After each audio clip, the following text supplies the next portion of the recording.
사도신경으로 우리들의 신앙을 고백하겠습니다.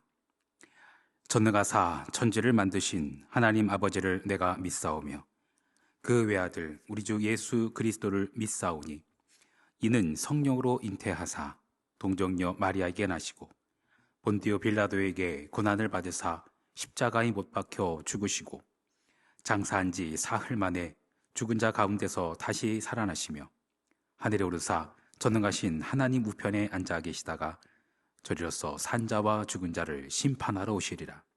성령을 믿사오며 거룩한 공회와 성도가 서로 교통하는 것과 죄를 사하여 주시는 것과 몸이 다시 사는 것과 영원히 사는 것을 믿사옵나이다. 아멘.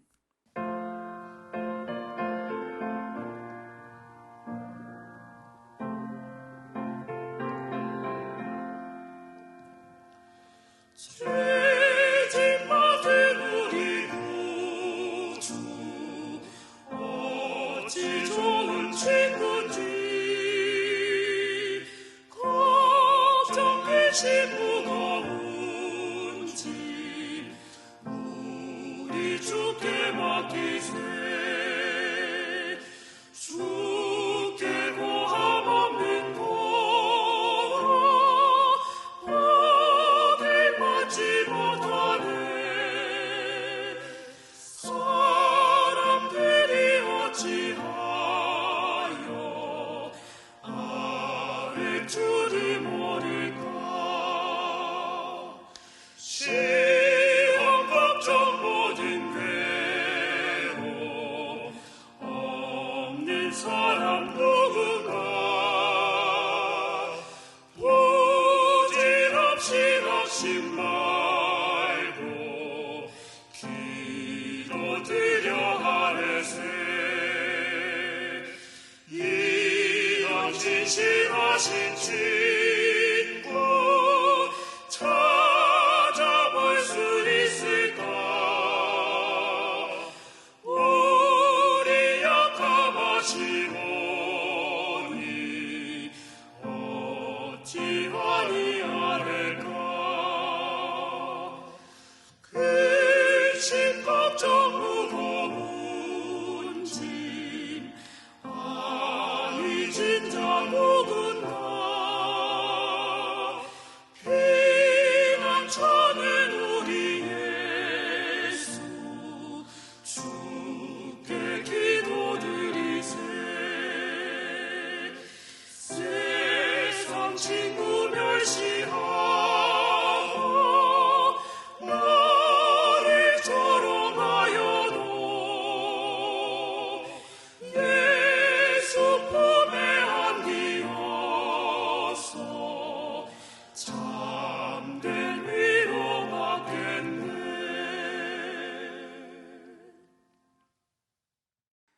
이 시간 우리에게 주는 하나님의 말씀 창세기 3장 1절로 13절 말씀입니다.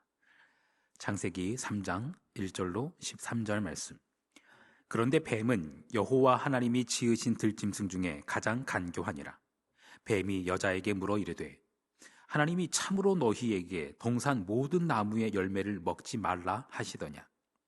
여자가 뱀에게 말하되 동산 나무의 열매를 우리가 먹을 수 있으나 동산 중앙에 있는 나무의 열매는 하나님의 말씀에 너희는 먹지도 말고 만지지도 말라 너희가 죽을까 하노라 하셨느니라. 뱀이 여자에게 이르되 너희가 결코 죽지 아니하리라. 너희가 그것을 먹는 날에는 너희 눈이 밝아져 하나님과 같이 되어 선악을 알 줄을 하나님이 아심이라. 여자가 그 나무를 본즉 먹음직도 하고 보암직도 하고 지혜롭게 할 만큼 탐스럽기도 한 나무인지라. 여자가 그 열매를 따먹고 자기와 함께 있는 남편에게도 주매 그도 먹은지라. 이에 그들의 눈이 밝아져 자기들이 벗은 줄을 알고 무화과 나무 잎을 엮어 치마로 삼았더라. 그들이 그날 바람이 불 때 동산에 거니시는 여호와 하나님의 소리를 듣고 아담과 그의 아내가 여호와 하나님의 낯을 피하여 동산 나무 사이에 숨은지라. 여호와 하나님이 아담을 부르시며 그에게 이르시되 내가 어디 있느냐. 이르되 내가 동산에서 하나님의 소리를 듣고 내가 벗었으므로 두려워하여 숨었나이다. 이르시되 누가 너의 벗었음을 내게 알렸느냐. 내가 내게 먹지 말라 명한 그 나무 열매를 내가 먹었느냐? 아담이 이르되 하나님이 주셔서 나와 함께 있게 하신 여자 그가 그 나무 열매를 내게 주므로 내가 먹었나이다. 여호와 하나님이 여자에게 이르시되 내가 어찌하여 이렇게 하였느냐? 여자가 이르되 뱀이 나를 꿰므로 내가 먹었나이다. 아멘. 잠시 기도하겠습니다. 죄짐 맡은 우리 구주, 어찌 좋은 친구인지 걱정 근심 무거운 짐 우리 주께 맡기세. 거룩하신 하나님, 말씀으로 천지를 창조하시고 주의 형상대로 우리를 빚으시며 생기를 불어넣어 주신 그 은혜를 찬양합니다. 오늘 이 시간 우리의 생각과 판단을 내려놓고 오직 하나님의 말씀 앞에 정직하게 서기를 원합니다. 너무 익숙하다는 이유로 가볍게 지나쳐온 말씀 속에서 다시 인간의 본질과 죄의 뿌리를 보게 하시고 우리 자신을 비추어 보게 하여 주옵소서. 정죄가 아니라 회복으로, 두려움이 아니라 은혜로, 부끄러움이 아니라 존귀함으로 우리를 이끌어 주시기를 간구합니다. 말씀을 통해 다시 하나님의 형상으로 살아가게 하시고 사랑과 섬김으로 하나님 나라를 드러내는 백성 되게 하여 주옵소서. 선하신 예수 그리스도의 이름으로 기도합니다. 아멘. 네, 성경에는 참 유명한 이야기 많이 있습니다. 이보다 더 유명한 이야기가 있을까 싶은 이야기, 바로 에덴 동산 선악과 이야기입니다. 하나님께서 창조하신 완전한 동산, 기쁨이라는 뜻의 에덴 동산, 아담과 하와가 그곳에서 쫓겨나는 이야기, 그게 오늘 본문 이야기입니다. 뱀이 여자를 유혹하여서 선악을 알게 하는 나무를 먹었어요. 여자는 그것을 남자에게 주었고 남자도 그걸 먹어서 둘 다 에덴 동산에서 쫓겨납니다. 너무 유명한 이야기죠. 너무도 유명한 이야기이지만 또 너무도 핵심적인 부분을 간과하는 경우가 종종 있습니다. 그래서 오늘은 이 본문을 좀 살펴보고자 합니다. 하와가 뱀에게 유혹당할 때 아담이 곁에 없었다라는 주장도 있습니다. 한번 성경을 한번 볼까요? 창세기 3장 1절. 그런데 뱀은 여호와 하나님이 지으신 들짐승 중에 가장 간교하니라. 뱀이 여자에게 물어 이르되 하나님이 참으로 너희에게 동산 모든 나무의 열매를 먹지 말라 하시더냐. 네, 1절 이후에도 계속해서 반복되는 표현이 있습니다. 너희에게 라고 되어 있습니다. 너희에게. 아담과 하와는 같이 있었습니다. 단지 하와를 먼저 유혹했을 뿐입니다. 아담은 부재했던 것이 아니라 침묵했던 공모자였습니다. 그러나 본문이 더 집중하도록 우리를 이끄는 질문은 이겁니다. 왜 하와는 그것을 따먹었을까요? 왜 먼저 하와를 유혹했느냐 보다 하와를 어떻게 유혹했느냐입니다. 뱀이 뭐라고 하와를 유혹했을까요? 3장 5절 말씀입니다. 너희가 그것을 먹는 날에는 너희 눈이 밝아져 하나님과 같이 되어 선악을 알 줄을 하나님이 아심이라. 뱀은 저 열매를 먹으면 하나님과 같이 될 것이다 라고 유혹했습니다. 여기서 우리는 아주 중요한 사실 하나를 확실하게 짚고 넘어가야 합니다. 우리는 이미 하나님의 형상대로 지어진 존재입니다. 창세기 1장 27절. 하나님이 자기 형상, 곧 하나님의 형상대로 사람을 창조하시되 남자와 여자를 창조하시고. 네, 하나님의 형상이라 하면 눈, 코, 귀, 입 이런 거 말하는 거 아닙니다. 하나님의 속성, 하나님의 생기를 불어넣어서 생명이 된 존재, 하나님의 영광으로 창조된 것이 바로 사람이라는 뜻이에요. 사람은 이미 하나님 같은 존재입니다. 그러나 하와는 스스로 하나님처럼 되려고 했습니다. 하나님께서 자기 형상으로 빚으시고 생기를 불어넣으셨기 때문에 하나님 같은 존재가 아니라 스스로 자기가 쟁취할 수 있는 하나님의 형상이라고 생각했던 거예요. 그렇게 하나님처럼 될 수 있다라는 말을 듣고서 그 열매를 보니 그 열매가 달라 보였습니다. 그 열매가 이렇게 보였어요. 3장 6절 말씀입니다. 여자가 그 나무를 본즉 먹음직도 하고 보암직도 하고 지혜롭게 할 만큼 탐스럽기도 한 나무인지라. 여자가 그 열매를 따먹고 자기와 함께 있는 남편에게도 주매 그도 먹은지라. 예전에 보았던 선악과가 아니에요. 하나님처럼 되려고 했던 마음을 품고서 그 열매를 봤더니 먹음직한 것 같아요. 보암직도 해요. 지혜롭게 할 만큼 탐스럽기도 합니다. 이 말을 조금 더 풀어서 말해볼까요? 저거를 먹으면 먹음직한 것을 얻으면 하나님처럼 되겠네. 보암직한 것을 얻으면 하나님처럼 되겠네. 지혜롭게 할 만큼 탐스러운 것, 그것을 얻으면 하나님처럼 되겠네 라고 생각한 겁니다. 그게 죄의 뿌리입니다. 먹음직한 것, 보암직한 것, 지혜롭게 할 만큼 탐스러운 것, 이거를 가지면 하나님처럼 될 수 있다라고 생각하는 것이죠. 이것을 신약의 용어로 바꾸면 이렇습니다. 요한일서 2장 15절과 16절. 이 세상이나 세상에 있는 것들을 사랑하지 말라. 누구든지 세상을 사랑하면 아버지의 사랑이 그 안에 있지 아니하니 이는 세상에 있는 모든 것이 육신의 정욕과 안목의 정욕과 이생의 자랑이니 다 아버지께로부터 온 것이 아니요 세상으로부터 온 것이라. 육신의 정욕, 안목의 정욕, 이생의 자랑, 이것이 하나님처럼 되려 했던 인간의 마음입니다. 육신의 정욕, 먹음직한 거죠. 안목의 정욕, 이생의 자랑입니다. 그리고 지혜롭게 할 만큼 탐스러운 것, 이게 이생의 자랑이죠.